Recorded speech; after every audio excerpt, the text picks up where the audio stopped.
contract extensions possibly as soon as this offseason. Talking about Lamar Jackson in Baltimore, Josh Allen in Buffalo, Baker Mayfield in Cleveland. So, Adam, get us caught up. Where do things stand with those three contract situations, starting with Lamar?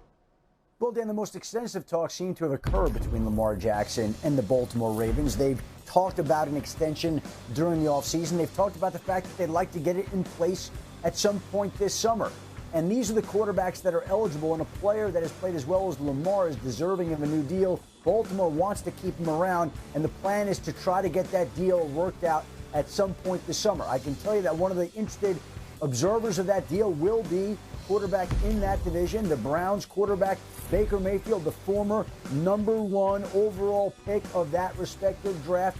Again, when the deal for Jackson, if and when it gets done, Baker Mayfield will have some parameters for a contract for himself, so the Browns are interested in keeping Baker Mayfield. We'll see whether these two sides can figure something out. And the great young quarterback in Buffalo, Josh Allen, also eligible for a new deal. Being in that same draft class, Buffalo obviously is going to want to keep him long term. They're not going to let him get anywhere. And you'd figure that the two sides will work out some sort of long-term extension. And again, the logical point to do it would be before the season. The team would want it, the player would want it, and now the question will be whether they can actually come together and get that done, Dan. Interesting. There's more time between the end of the preseason and the start of the regular season this year than there used to be. So you wonder if maybe some of these things can get worked out at that point. So we'll keep an eye on that. Deal or no deal, Josh Allen is, of course, trying to get the Buffalo Bills into the Super Bowl, something Jim Kelly did 4 times when he was their quarterback. Allen has a fan in Kelly who says he fully expects the Bills to extend their young quarterback at some point. Kelly recently addressed Allen's future with the organization, saying, I mean, if he's gone, I don't know who is or who it's going to be. He just has to be consistent, and I know him well enough to know that the kid can play. If you get the right material around him, which I think he has, and the offensive line gives him time to throw, things will be awesome. And talk about my records, talking about Bills franchise records. I knew before last season started that those records aren't going to stay around very long. One of those records is already off the board, the Bills franchise record for most passing touchdowns in a single season. Last year, Allen eclipsed Kelly's previous record of 33 in Week 16 and then finished with 37. Of course, one milestone Allen hasn't accomplished yet, as we mentioned, the AFC title that Kelly delivered 4 times. So, Mina, when you hear Bills legend Jim Kelly talking about the current quarterback, Josh Allen, what do you think? Well, I think Jim's right about Josh likely breaking his records. I would quibble with his point about the offensive line giving him time to throw. Josh Allen took the 3rd longest time to throw of any quarterback last season. It's part of what makes him great, Dan, his ability to extend plays. And it is a style of quarterbacking more than a flaw. I mean, if you look at the list of guys who took the longest to throw, you'll see names up there, including Allen, Russell Wilson, Lamar Jackson, Patrick Mahomes. It's not a negative, but it can sometimes make an offensive line look or seem worse than they are if you're to judge them only on sacks. To me, the thing that Josh Allen needs to do next season to build on his success last year, which was this incredible leap, is just to maintain consistency, the decision-making, the processing, the improved accuracy downfield. Those are the things we want to look to continue in Buffalo, because this organization has done a phenomenal job of building around him from the skill players to the offensive line. Mina, you make great points. And then, too, thinking about Josh Allen, I think about the league in old school terms. And is Josh Allen going to be our generation's Peyton Manning or Phillip Rivers, who has to go through Tom Brady every year to try to win a championship? And that could be Patrick Mahomes when it comes to Josh Allen. It doesn't have anything to do with his talent. Doesn't have anything to do with his ability to lead a team. I think he proved that last year, that he has a very high ceiling in this league. The question is going to become for Josh Allen in his career, and quite frankly, a lot of AFC quarterbacks, can you get past the monster? And that monster is Patrick Mahomes and the Kansas City Chiefs. Because not only are these organizations seemingly committed to their young quarterbacks, it seems like the Kansas City Chiefs are committed to their quarterback as well for the long haul. And not being committed to him as far as money and contract-wise, the moves that they make in order to keep him not only protected, but also keep weapons around him. So I'm interested to see if Josh Allen is going to overcome that hump of Patrick Mahomes and the Kansas City Chiefs, because we do expect them to be vying for a Super Bowl contention every single year based on the things that they built around there. I can't wait to see this movie play out. Will he be the Phillip Rivers or the Peyton Manning or the Clyde Drexler or the Patrick Ewing, who they were to MJ, or will he get over the hump during Patrick Mahomes' prime while he's with the Buffalo Bills? Not easy, and the Bills certainly know it. Last time the Bills were in the Super Bowl was the '93 season. Josh Allen was born in '96, so that's how long that's been. It's no secret who the top tight ends in the league are anymore. Next, we'll go behind the scenes as they all unveil their tech in different positions. Guess which one we're talking about today? It's tight ends, and San Francisco's George Kittle, the leader of Tight End University, leads this group, followed by Kansas City's Travis Kelce, Las Vegas Raiders' Darren Waller, and Baltimore's Mark Andrews. That's your top four. Marcus Spears, do you agree that Kittle should be number one?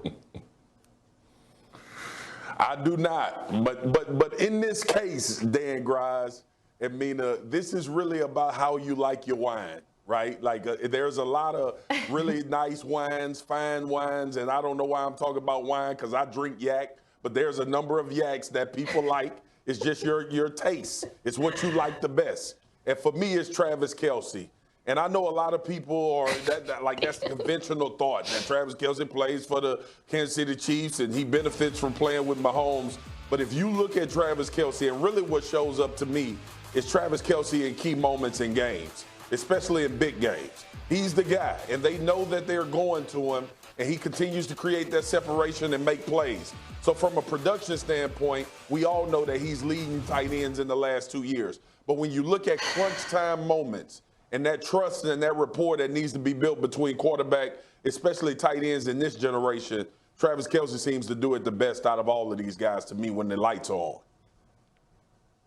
Yeah, I mean, he also gets to play with Patrick Mahomes, so that makes those crunch time moments a little bit easier. But Marcus, I'm with you. I think these guys, they're impossible to compare.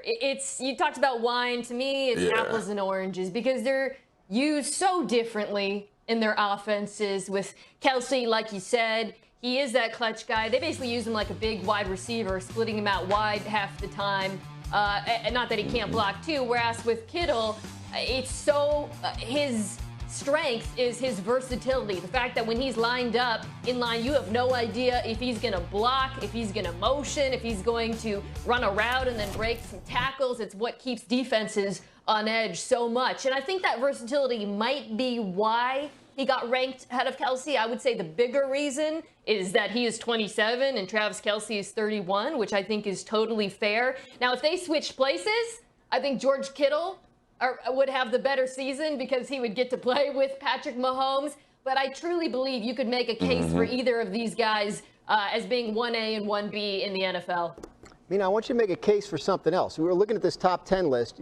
Who's not on it that you think could be on it if we do it again this time next year? Well, first I'll say Noah Fant, I think, is a fast-rising tight end. I talked about him and how much I like him. But the other name that comes to mind is a guy you saw at Tight End University, and that is Kyle Pitts, the rookie. So this ranking, guys, I think there's a very clear top four of tight ends in the NFL, and nobody would dispute that. But after that, it's open for anyone to come up and jump to that number 5 spot. And Kyle Pitts, he's a unicorn, man. There's a reason he was drafted as high as he was. He landed in a great situation in Atlanta playing with a good quarterback and some good skill players, so he's going to get production and get open. I just think he's really special, and I believe everyone around the league agrees. You want to take a look at a really special tight end, though. Somebody didn't make the list, but I think was robbed. We have Marcus Spears, tight end Marcus Spears from oh boy, what? Southern Louisiana, Southern University Lab School. Wow, look at that! Yeah, that playing frame. tight end. He was a dominant tight end, as you might expect. More of an inline blocker. But these guys are way more athletic than I was. But back in my day, Grimes, that's what you say when you get old. Back in my day, yeah, I'd have gave all of them a run for their money, well, man. Inline block, you got no hands? I don't get it. I mean, talk yourself up. We got the picture and everything. Marcus, of course, went on to be an outstanding 20 NFL sack leaders. T.J. Watt of the Steelers led the pack with 15 of them, the most by a Steeler since James Harrison in 08. Followed by Aaron Donald of the Rams, put up 13.5 sacks. Tied with Donald was Trey Hendrickson, who was with New Orleans and is now in Cincinnati. He's having a big breakout after recording just 6.5 sacks in his first 3 seasons. But how important are sacks really? Former Bengals defensive end Carl Lawson, now with the Jets, recently said you can't judge somebody based off of sacks as far as how productive they are. But if you want to get to that elite status where you're considered an elite defender, then you need to convert those pressures into sacks. That makes sense, right, Mina? I mean, he's saying it's not the only thing, but it's important if you want to, when it comes time to get paid, basically. What do you, how should we be looking at sack numbers in terms of their importance in evaluating the edge rusher? Well, I think Carl Lawson put it really well in his comment about sacks not being the only thing. And he's a great spokesperson for this cast because, as you mentioned, he was essentially replaced in Cincinnati before going to New York with Trey Hendrickson coming from New Orleans. Last year, Hendrickson had 13.5 sacks. Lawson had 5.5. Does that mean Hendrickson was twice as good as him? Absolutely not. Hendrickson got to play with Cam Jordan on a stacked defensive line. A lot of those sacks were cleanup sacks and unblocked pressures. Meanwhile, we have better ways of measuring pressure in 2021. Here's one of them. First pressures, the ESPN statistics, really what it sounds like. You can see Carl Lawson actually ranked 4th in the NFL last season. Sacks created, which actually looks at how often pass rushes are beating their blockers in less than 2.5 seconds. Carl Lawson ranked 7th. So that's not to say that sacks don't matter at all. As Lawson said, at a certain point, if you want to be considered elite, you do have to get to the quarterback. But at this point, we have the tools in NFL analysis, I think, to look at both the context, who are the players around them, and also to use statistics to really evaluate these guys. Well, initially, my response was, yeah, when you have 5.5 sacks and you're supposed to have double digits, this is the statement that you make. And I wasn't a sack artist by any stretch when I was in the NFL, so it doesn't determine everybody's impact. And I'm with Carl Lawson. I understand exactly where you're coming from as well with that meaning. I think another guy that's the poster child for this is Jadeveon Clowney, right? When you're taking first overall, when you have the measurables and the athleticism that he has, people consider Jadeveon a bust because he's not out there getting 12, 15, 20 sacks a year. But he's a great run defender. He's double teamed as much as anybody else in the NFL. And people understand how dominant he can be. His health has been more of an issue than his productivity as far as how good he's been on the football field. But it makes total sense to me. I've been around guys that impact the game beyond sacks that play on the D-line, but I also realize how important they are for the guys that consider themselves to be paid to get the quarterback on the ground. Yeah, Marcus, you said something really interesting in our meeting earlier about sacks and how they can be more important depending on when they happen in the game. Yeah. Absolutely, DG. It's situational. And I played with one of the best to ever do it in DeMarcus Ware. And he always was the guy to talk about 2 minutes before the half, in the game drives and possessions. What do we remember great quarterbacks for more than anything? Those game-ending drives, those end-of-the-game drives. And when you have guys like the DeMarcus Ware I played with, or the Shaq Barrett, Myles Garrett, Aaron Donald, T.J. Watts, those guys get that lore, that elite status because they show up in those moments. That's why they're paid $18, $20 million a year to do what they do. Yeah, you want to get sacks. You want to be double digit. You want to have a number of sacks when the year is over. But these guys are really paid to make impact plays at those particular times. Those are when sacks come into play. When you go from a 1st and 10 to a 2nd and 20, and you're trying to make a game-winning drive or a 2-minute drive at the end of the half to take a lead. When you are staring down Peyton Manning or Tom Brady, and you know if you get them behind the sticks, you have a better chance of them not winning the game at the end. That's why those guys are paid like that, and those sacks are important at those times. I'll tell you what, no matter what metric you use to measure the impact of a pass rusher, Aaron Donald comes in as awesome. Not only was he his second most first pressures on pass rushes last year, he also had the second highest pass rush win rate against double teams. So whatever stat you want to use, Donald's got it for you. He is number one at the moment. After the break, we're going to talk about the Saints. Drew Brees is going to be tough to replace, but the New Orleans defense. Reverence for it. I appreciate all that this game has given to me. You might be sitting at home going, oh, that's right, Drew Brees retired. The Saints are going to have a new quarterback, and you're right. But New Orleans also suffered some losses on defense. They lost Trey Hendrickson, Sheldon Rankins, Janoris Jenkins, just to name a few. Hendrickson, as we mentioned in the last segment, was tied for second in the league with 13.5 sacks last year. And Adam Schefter back with us now. Adam, the hits just kind of keep on coming for the Saints defense, don't they? Well, Dan, the latest one came today when their defensive tackle, David Onyemata, one of their top defensive players, was suspended 6 games for violating the league's performance-enhancing substance policy. Onyemata will miss the first 6 games of the season, and when you take him away from the defensive line, you're now missing David Onyemata. Keep in mind that they traded Malcolm Brown to the Miami Dolphins. Keep in mind that Sheldon Rankins signed with the New York Jets. That defensive line has taken some significant hits and will not be the same when it opens the season. There'll be pressure on that defense to stand up to some of these losses, the latest coming today. Could be more trouble in the secondary as well. Top cornerback Marshawn Lattimore could be facing a personal conduct policy suspension tied to an offseason incident that he was involved in, and that would obviously be very difficult for the Saints to overcome as well. Marcus, you look at all this. Are you concerned about the Saints defense in 2021? I'm concerned about the depth up front. I think Malcolm Roach and Shy Tuttle are going to be good football players on the interior for this defense. Onyemata had 6.5 sacks. He's a guy that flew under the radar because of Cam and Trey Hendrickson, but he can play. I like these young D tackles though that they have. We'll talk about Malcolm Roach and Shy Tuttle a little bit more as the season goes along. My concern is Marshawn Lattimore. Do y'all see what the hell the Tampa Bay Buccaneers did this year, bringing everybody back? You need all of the secondary help you can get.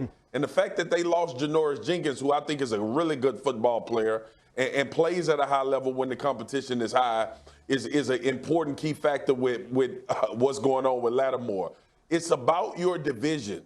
It's about trying to defend that. And the Saints were able to win 2 games last year. And if we remember the first outing, obviously when Tampa was trying to find their footing, they turned the football over. They were able to get to Tom Brady as well in the second game. So when you look at what happened to this defense, all right, from a depth standpoint, I'm concerned about up front. But the Lattimore one is big to me, MK, because you have to be able to deploy man-to-man defenders against the Tampa Bay Buccaneers at some point. And losing him is a big deal to me, potentially. Yeah, I agree. I think it's concerning, especially because the case for the Saints coming back and making it to the postseason this year would be that the defense would have stability, because obviously there's a question mark at quarterback. And while they still have stars at every level, the lack of depth in this league, it's going to be a problem at some point, whether it's at along the defensive line. We talked about, without Onyemata, some of the losses that they've had, linebacker or in the secondary. And I just got to say, Marcus, there's a reason why there's a lack of depth there. There's a reason why all of those players walked. It's because the cap is real.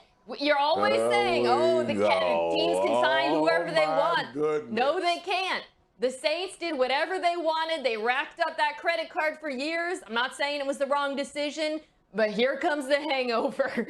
The bill has come due, and as a result, they've had to let a lot of talent walk out the door. And I just have to make that point, because when we talk about depth, that's where the cap comes into play. The Saints were not able to add anyone this offseason. They weren't even able to keep sign Marcus Williams to an extension, which is concerning because he's one of the best young players they have. And that's a shame, because this is a football team that's drafted really, really well over the last few years. We have now hit a point where all those players they drafted, well, they wanted contracts for playing really, really well, and the Saints didn't have the money to give it to them. MK, I got you, and I understand the concept when you go through the cap, but my point always is and always will be that the players that teams want to keep, they'll figure out a way to do it. And yeah, you sacrifice some depth. You sacrifice things for getting players back. Like the Tampa Bay Buccaneers sacrificed to get all of their starters back. And they had to have guys willing to work with them as far as contracts went. But when you look at the teams that are competing for championships, the teams that continually are in the conversation, they usually have cap issues because they're playing guys, they're moving around parts, they trying to figure out how to get guys paid and keep the nucleus of their team. But I get what you're saying. I understand it about the cap. I've just always been under the notion, even when I played with the Cowboys and with the Ravens, these teams are going to keep the people they want to keep. So if they let somebody walk, it ain't because of the cap. It's because they feel like they're okay without having them.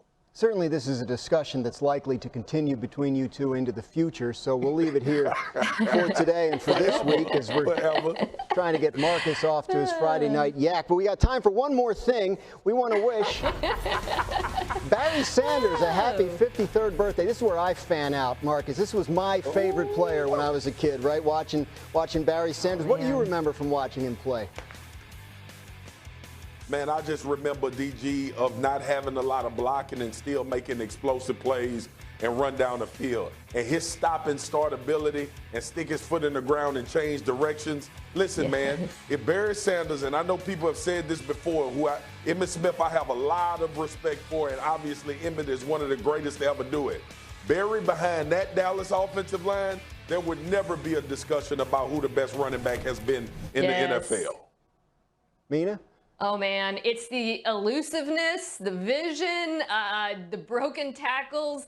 And to me, it's Barry and Jim Brown are the two best backs of all time. Happy birthday, Barry. I could watch your highlights all day long. Yeah, me too. I'm right there with you on Barry Sanders, all-time great. Happy birthday to